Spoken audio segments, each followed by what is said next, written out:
I was checking it a lot more frequently than I should have. So I think instead of just turning on another YouTube video that I'm probably going to forget half the details of by the time I finish, I should probably utilize Apple Music a little more. Who doesn't want to feel happy? We all have our happy place. But apparently there are other ways to get there. That's why I want to read and react to this article. Happiness is a Habit by Meghan Rabbitt from Prevention. Before I get started, make me happy by giving this video a like. Comment what you think as we go. If you want to say what makes you happy, let me know in the comments. I'd love to know and maybe give it a try myself. Anyway, let's get started on the article. Is it us here at Prevention, or does a lot of the happiness advice you hear tend to put you in a bad mood? You've heard the tips before.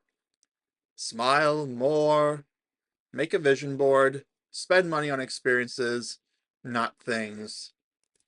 What about things that give you experiences, like a video game console and or a video game? Just some food for thought. I've done a video before on similar topic.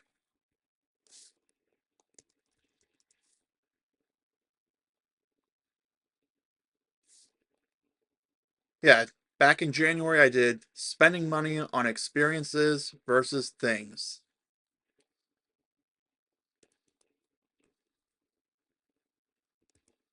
Wow, it only got 2 views. You know what? Note to self, put a put a card in the corner linking people to it so you can all give that one a little love. Anyway, let's get back to the article.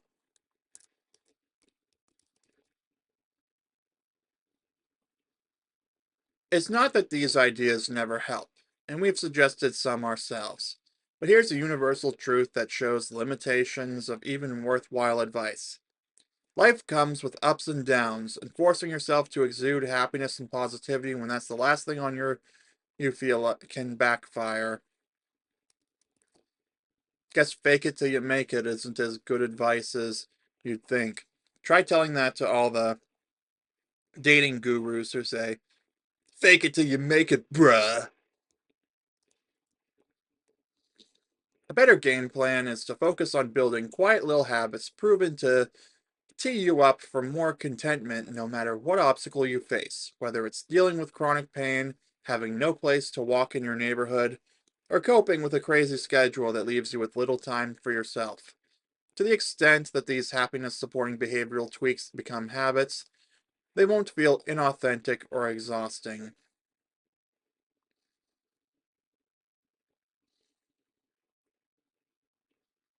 The solution starts with acknowledging and accepting the fact that happiness is not always available on demand, and you're not required to feel happy 24/7. The more we give ourselves permission for things to suck, the more we can see that our lives are going to be filled with tough moments.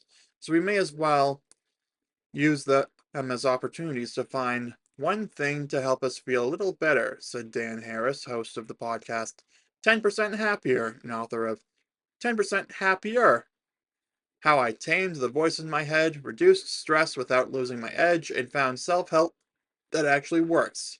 A True Story. I think it's great to aim for messy, marginal improvements over time. Personally, I think it's best to look for something to appreciate where possible.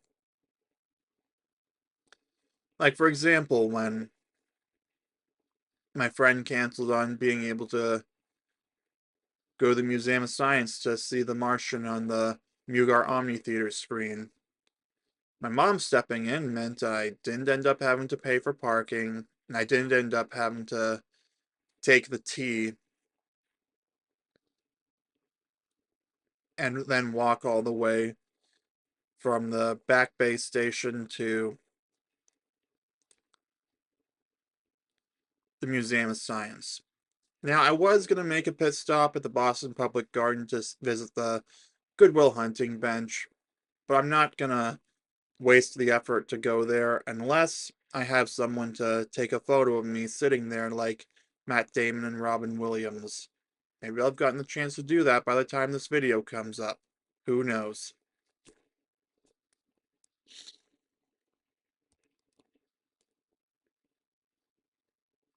Enter the experts you'll meet here, who offer science-backed habits that can help you find more joy, even if just a little, no matter what's on your plate. The best part? You don't have to plaster a smile on your face, sign up for dance lessons you can't spare the energy for, or spend money to create a lasting improvement in your mood. Here's where to start. Before we get into the list, I just want to say that,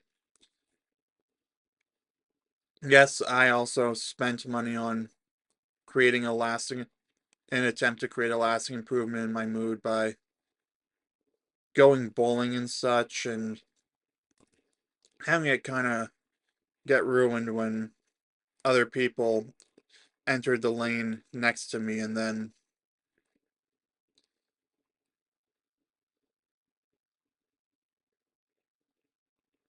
that wasn't so bad, but I honestly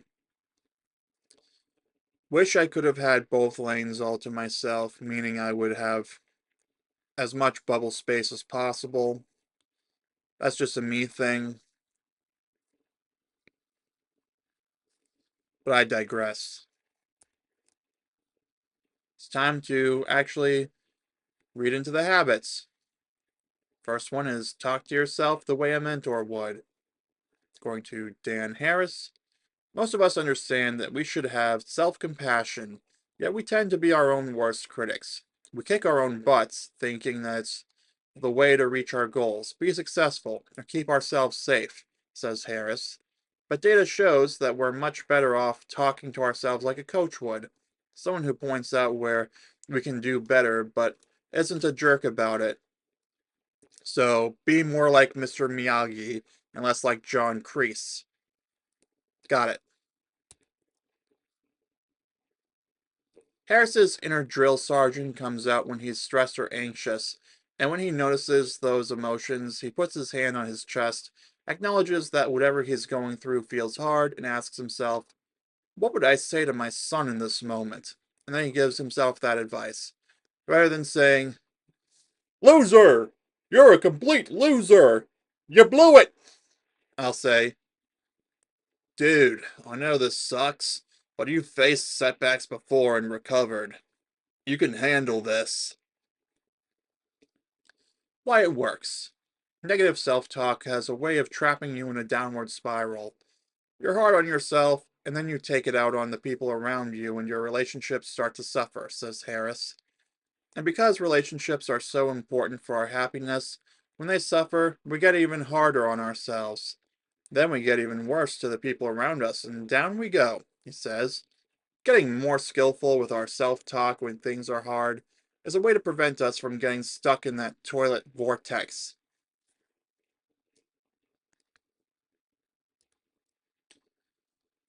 Yeah, I can wholeheartedly agree with this, because sometimes I get mad at myself when I say, drop a spoon or something on the kitchen floor, like if I fumble it for whatever reason, or if I mess up something when I'm preparing my food. I get mad at myself because I happen to hate wasting ingredients and such. So if like a whole bunch of pizza dough sloshes out of the bowl, I'll admit I get very mad at myself. So I think I can apply this by remembering that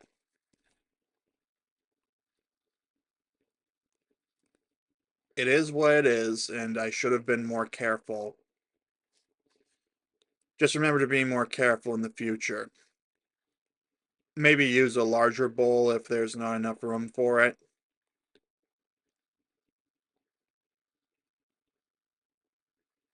But not to beat myself up over it because I'll be able to get more ingredients. Like I need to buy another 10-pound bag of flour.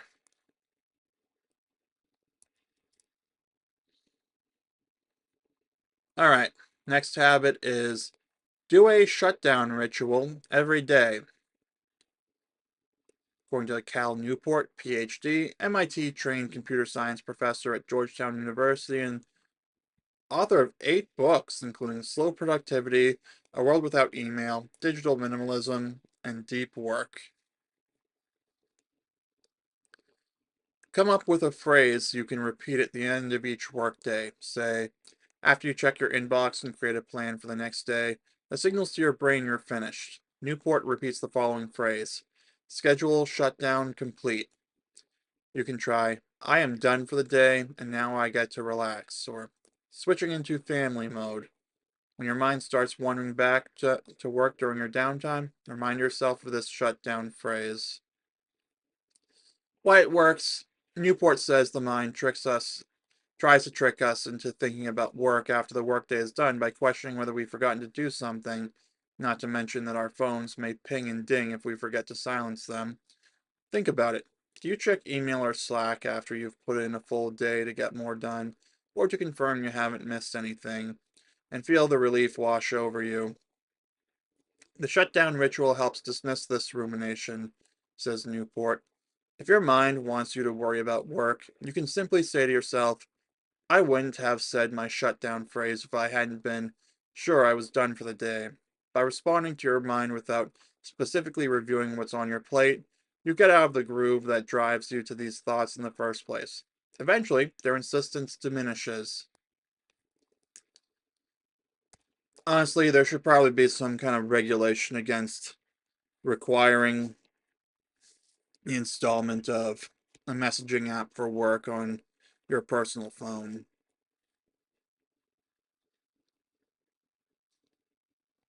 Now, if it's a company provided phone because you're salaried, that's different. You signed up to essentially be on call, so they do need a way to reach you. Whereas if you're an hourly employee, I think you should be free to just not have to deal with it if you don't want to. And employers need to accept that. Either find a salaried person who can do that, or if it's not life or death, wait till the next morning.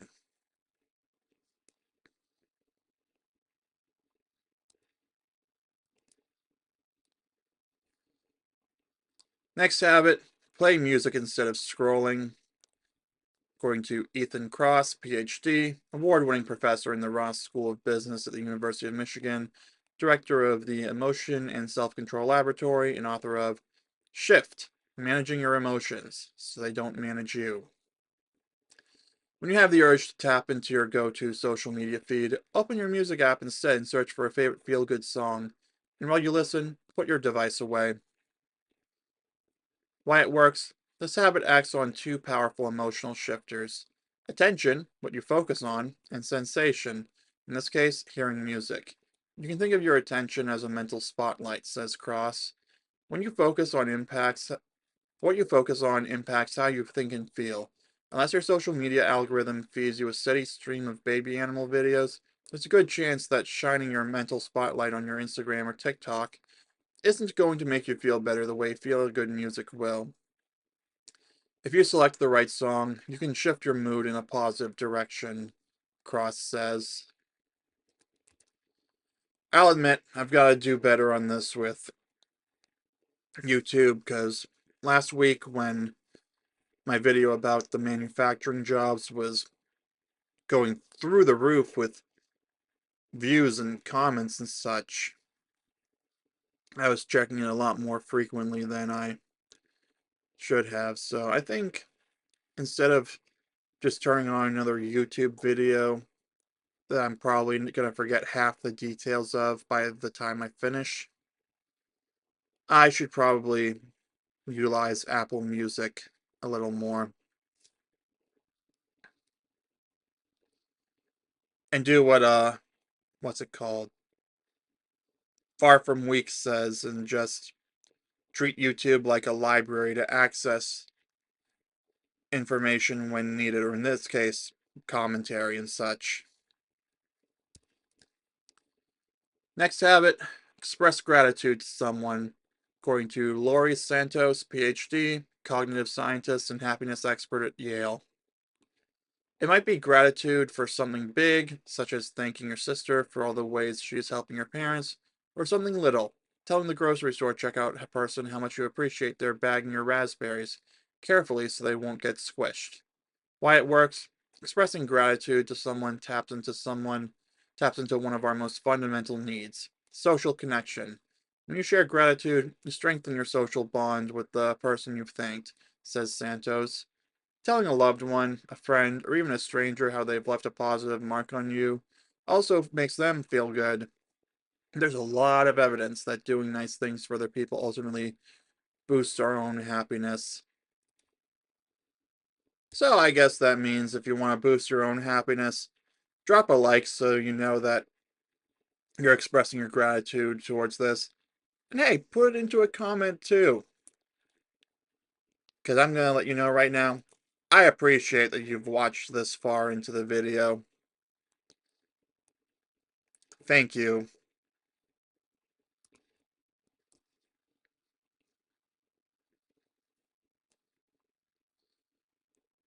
Alright, next habit is take a complaint vacation from Stella Grisant, author of The Work Happiness Method and a keynote speaker and coach who focuses on workplace well-being. There may be plenty of things to complain about, but when you voice those beefs, even to yourself, it's a slippery slope to feeling stuck and powerless, says Grisant. Complaining fuels our negativity bias, a natural tendency to focus on what's bad, wrong, or threatening, she says. When we complain, the good, joyful, and meaningful parts of life fade into the background and we lose sight of our choices. So, for 1 week, challenge yourself to refrain from complaining as much as you can. It works because complaining isn't just noticing what's wrong, it's your energetic response to what's wrong, says Grisant. For example, think about the difference between it's hot outside and ugh, it's so hot outside. The first is simply an observation, whereas the second amplifies suffering. Our perception of reality is subjective, and we have a lot of choice when it comes to where we direct our attention, she says. It's essential to observe what's wrong without losing yourself in negative emotion, and to pay attention to what's right. What are you grateful for? Taking a complaint vacation can help you shift your focus, savor life's gifts, and reconnect with what makes life worth living, she adds.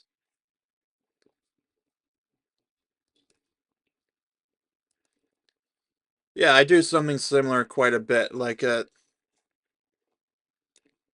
the restaurant at the birthday dinner for my friend, when I realized that the house cheesesteak sub was completely different from what it used to be, I decided instead of complaining about it much, I waited until we were heading home and I told my friends that about that. And I just decided I'm just not going to come back to that place in the future because I can't really think of anything else that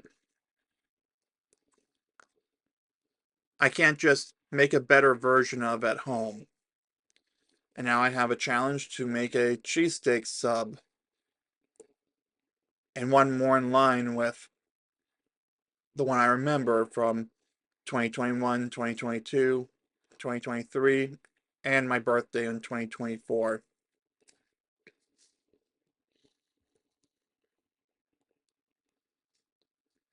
This one's definitely going to be a lot harder to do because of smartphones. Chat with a stranger, according to Sonia Leobormersky, PhD, a distinguished professor of the psychology at University of California, Riverside, and author of The How of Happiness and the Myths of Happiness. Whether it's with the check-in person at the canoe rental place or with your seatmate on a flight, even just a few minutes of small talk can go a long way in improving your mood. Being even a little more sociable is a really effective happiness hack, says Leah Bomersky, who has researched the mood-boosting benefits of acting more extroverted.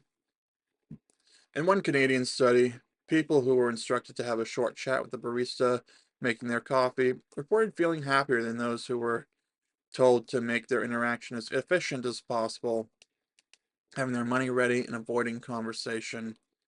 Why it works. Humans are hardwired to connect and relate to other people. We wouldn't have survived, found mates, and reproduced if we weren't rewarded by feeling connected, Leah Burmiskis said. Plus, taking advantage of small opportunities for connection is a way of showing someone else you see them and care. Another research-backed mood booster. In fact, being kind to others gives you a bigger and longer-lasting happiness boost than being kind to yourself, she adds. Yeah, I get this too. I mean, I don't go out to coffee shops or such enough to try it out.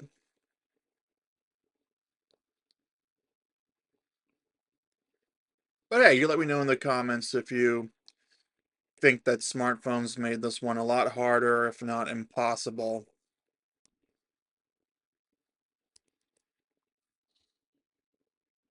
Greet your family. From Gretchen Rubin, author of multiple best-selling happiness books and host of the podcast Happier with Gretchen Rubin. Offer a warm hello to household members when they come in, and a fond goodbye when they go. Think about how your dog greets you when you come home and show a little of that kind of enthusiasm, says Rubin. Why it works. This habit can transform the atmosphere of your home so it's much more tender and attentive, says Rubin. Ancient philosophers and contemporary scientists agree that a key, perhaps the key, to happiness is strong, enduring bonds with other people, says Rubin. A warm greeting helps us to feel connected to others. We feel like we belong, and we feel like we matter, and so will they.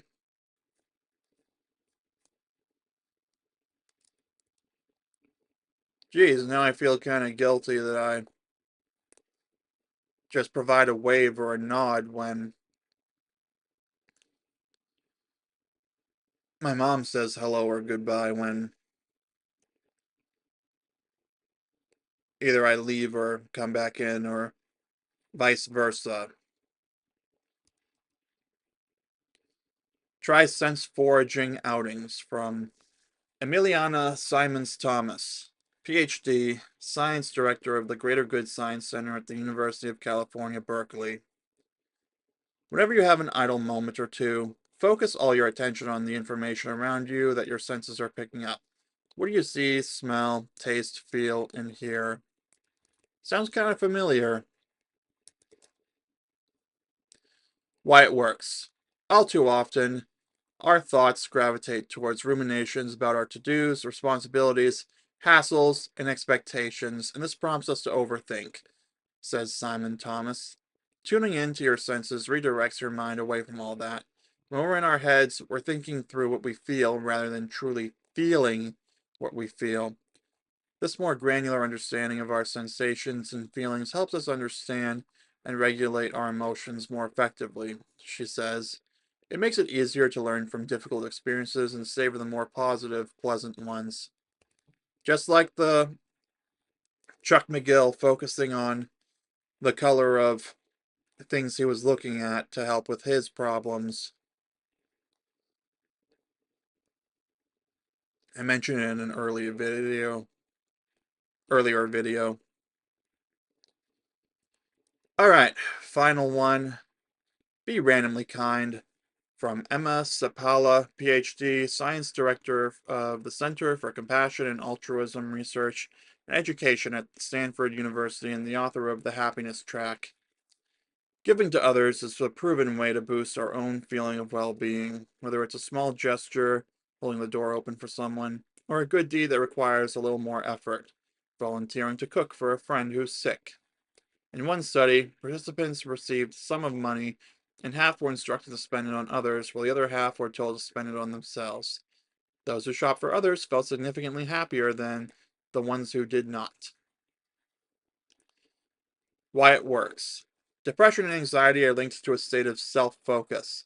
Being compassionate toward others broadens our perspective beyond ourselves, says Sapala. Think of the last time you helped someone, she says. Chances are it made you feel great no matter how you felt before that. A happy habit that's well worth embracing. Sounds a lot like what Matt Walsh says about having kids making you, what's the word? Less selfish in his opinion. Like doing things for them or being a good servant, as I've heard that the Bible says. I mean, I think that is a good thing to do to get out of a depressive funk, but maybe don't go right to having kids of your own just because I'm trying to phrase this delicately.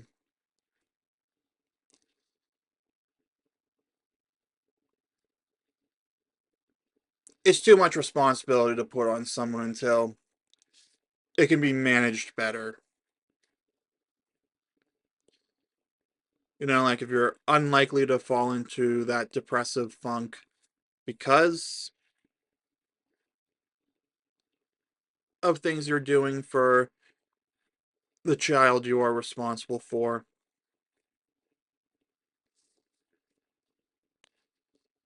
then maybe he's not completely wrong. But I still stand by my stance that only people who actually want to have kids and want to take on all the responsibilities and make all the personal sacrifices that they have that are required should be the ones having and raising kids. Anyone who is like Bender in Futurama when he adopted a bunch of kids just for the money he got, which is the problem with this $5,000 cash payment to someone who gave birth to a child. The problem with that is it creates a perverse incentive and it leads to a lot, and it will lead to a lot of, let's just say it won't result in a well rounded society because even if the parents stay together, if they aren't invested, if they still aren't willing to make the sacrifices, though at a certain point, if they're already staying together, they're probably in a better state of mind or they're already a bit more selfless or selfless enough. So I think I'm going to leave it here for the video.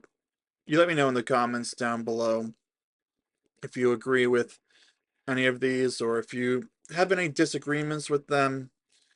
Let me know. Because me personally, I would say that I'm trying to find one that I disagree with. Okay, the complaint vacation. I'm not saying that's not a bad idea. I'm just saying that one might be a little more difficult on the grounds that